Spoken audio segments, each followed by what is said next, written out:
All right, in this set of visuals, we're going to talk about the bombing of Pearl Harbor. It's another date we're going to ask you to remember. It's December 7th, 1941. It's a Sunday, and Pearl Harbor is on the island of Oahu, which is part of Hawaii.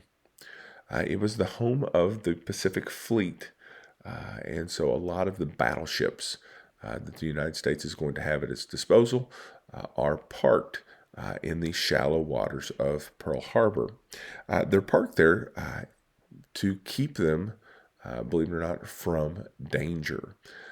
Pearl Harbor is pretty shallow as water goes, and so submarines weren't effective in the waters of Pearl Harbor. And so by parking these ships there, you're supposed to keep them safe from submarine attack.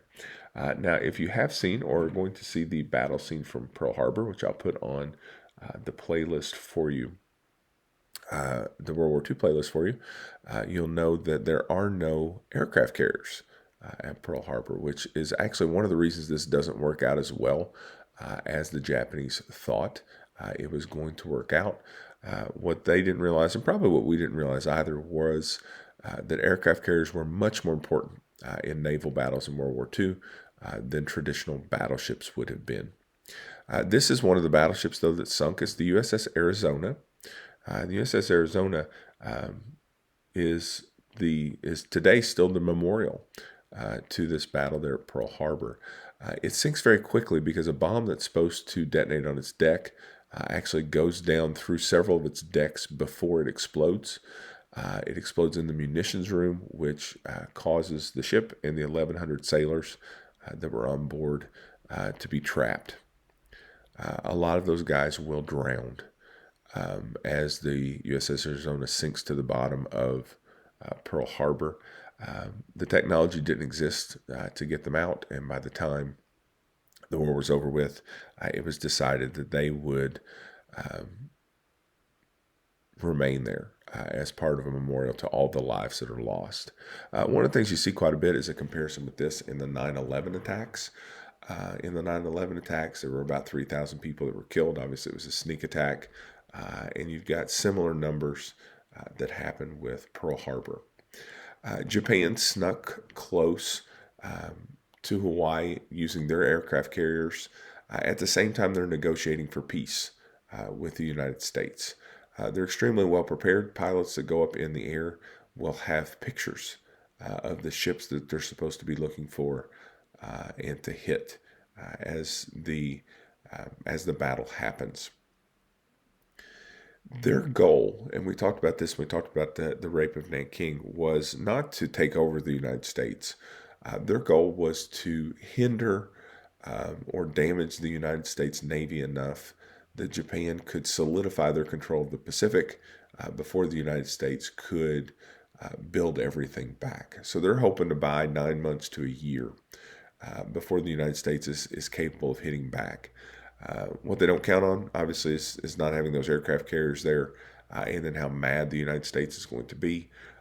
In about 3 months, the United States is taking the fight to the Japanese in the Pacific. You hear all kinds of stories that come out of Pearl Harbor. I was lucky enough to get to visit there actually on my honeymoon a lot of years ago now. But it was a neat place. The USS Arizona Memorial was a neat place to go and visit. It's one of those places where you go and you can just kind of feel that something significant has happened in that place. The man that plans the attack on Pearl Harbor is this guy. His name is Yamamoto. He's an admiral in the Japanese Navy. He's ordered by Tojo to plan this attack. He does a nice job of planning the attack, but I'm not sure how wise he thought the decision was. Supposedly, as the battle ended, as he's being congratulated, he says, "I fear all we have done is awaken a sleeping giant." And he was probably right. He plans to make up for the shallowness of Pearl Harbor by having specially built